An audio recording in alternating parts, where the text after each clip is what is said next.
દુનિયાથી હકીકત છુપાવવા સેટેલાઇટ કંપનીઓ સામે યુએસએ હાથ જોડ્યા. બિલ્ડિંગના ખરાબ સ્ટ્રક્ચરના કારણે લોકોએ પોતાનો જીવ ખોવો પડ્યો. દિલ્હીમાં એસી બ્લાસ્ટ બાદ બિલ્ડિંગમાં ભીષણ આગ, 9 લોકોના મોત થયા.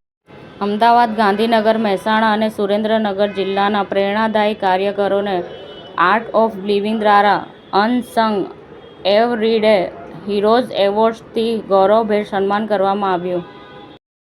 દુનિયાથી હકીકત છુપાવવા સેટેલાઇટ કંપનીઓ સામે યુએસએ હાથ જોડ્યા. ગુજરાત સરકારની નકલી દવાઓ સામે કડક કાર્યવાહી. અમદાવાદમાં રૂ.1.21 કરોડનો જથ્થો જપ્ત. શાહીન ફાઉન્ડેશન દ્વારા જુહાપુરા ખાતે નવી શાખાનું ભવ્ય ઉદ્ઘાટન કરવામાં આવ્યું.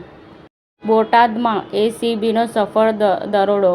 રૂ.10,000ની લાંચ લેતા ખાનગી વ્યક્તિ અને એએસઆઈ ઝડપાયા.